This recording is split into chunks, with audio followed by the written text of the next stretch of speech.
नमस्कार दोस्तों, कैसे हैं आप लोग। आज हम इस वीडियो में part 21 temporary translational and special provision पढ़ेंगे। इसमें पढ़ेंगे आर्टिकल 371H। यहाँ तक इससे पहले के जो भी आर्टिकल थे वो हमने पढ़ लिए हैं इस पार्ट के। तो क्या है ये article 371H, special provision with respect to the state of Arunachal Pradesh के लिए स्पेशल प्रोविजन बताए गए हैं। इसमें क्या है, not with standing anything in this constitution में आगे पीछे कुछ भी लिखा हो।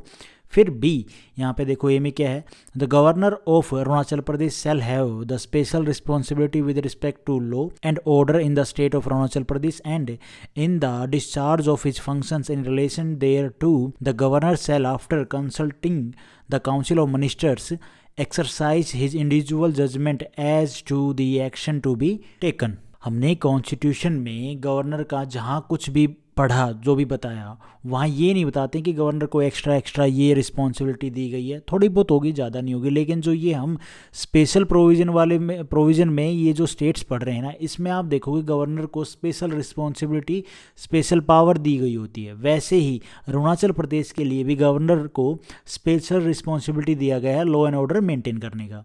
नॉर्मली किसी भी स्टेट के जो लॉ एंड ऑर्डर है वो होम मिनिस्टर के अंडर में होता है, बट यहाँ गवर्नर को स्पेशल दिया गया है बिकॉज प्रॉब्लमेटिक स्टेट्स हैं ये। भाई एक तो चाइना के साथ में बॉर्डर टच करता है, ठीक है, वहाँ पे डिस्प्यूट रहता है, इसलिए और अपने फंक्शन करने के लिए गवर्नर अपने फंक्शन कैसे करे, किसकी हेल्प से, तो उनकी हेल्प कौन करेगा, काउंसिल ऑफ मिनिस्टर। और कुछ प्रॉब्लम होता है तो अपने पास पावर है, किसके पास, गवर्नर साहब के पास पावर है, खुद से अपने विजडम से वो एक्शन ले सकते हैं, डिसीजन ले सकते हैं, ये बात बोल रहा है इसमें। उसके बाद है condition, provided that if any question arises whether any matter is or is not a matter as respects which the governor is under this clause required to act in the exercise of his individual judgment, the decision of the governor is under this clause required to act in the exercise of his individual judgment. The decision of the governor of his discretion shall be final and the validity of anything done by the governor shall not be called in question on the ground that he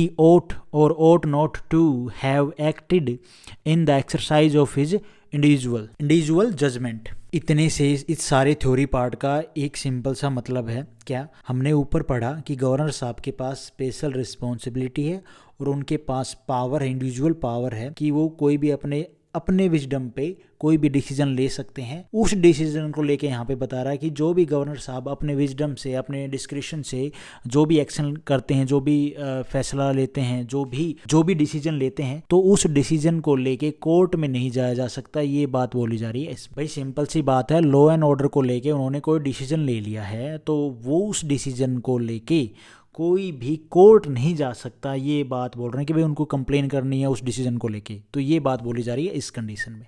simple सी बात तो है ये। उसके बाद है एक और condition, provided further that if the president on receipt of a report from the governor or otherwise is satisfied that it is no longer necessary for the governor to have special responsibility with respect to law and order in the state of Arunachal Pradesh, he may by order direct that the governor shall cease to have such responsibility with effect from such date as may B specify in the order. इसमें क्या बोल रहा है कि अगर president साहब को satisfaction होता है कि गवर्नर साहब ने जो रिपोर्ट भेजी है, उस रिपोर्ट अरुणाचल प्रदेश के लिए वहाँ के लॉ एंड ऑर्डर को लेके जो रिपोर्ट भेजी है वो बिल्कुल ठीक है, वहाँ पे इन स्पेशल रिस्पॉन्सिबिलिटी की ज़रूरत नहीं है, तो प्रेसिडेंट साहब क्या कर सकते हैं, ये जो स्पेशल रिस्पॉन्सिबिलिटी है इनको हटा सकते हैं। दूसरा क्या है, सुनो इसी के साथ में, अगर ये तो गवर्नर साहब ने रिपोर्ट भेज के बताया कि वहाँ पे लॉ एंड ऑर्डर की जो सिचुएशन है वो बढ़िया है, कोई दिक्कत नहीं है। दूसरा, अगर प्रेसिडेंट साहब को खुद से ही लगता है कि वहाँ पूरा नॉर्मलाइज हो गया है, वहाँ पे कोई दिक्कत नहीं है, लॉ एंड ऑर्डर मेंटेन करने के लिए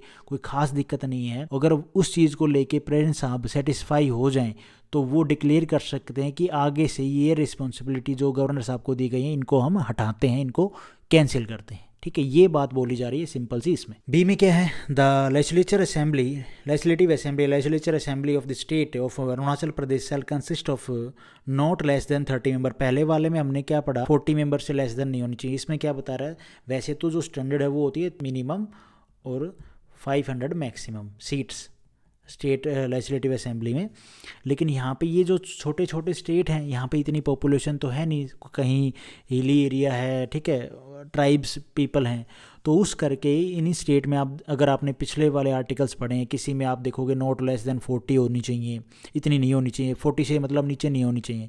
इस अरुणाचल प्रदेश के केस में क्या बोल रहा है कि 30 से, जो लेजिस्लेटिव असेंबली की सीट है वो 30 से कम नहीं होनी चाहिए, ठीक है, ये बात बोली जा रही है इसमें।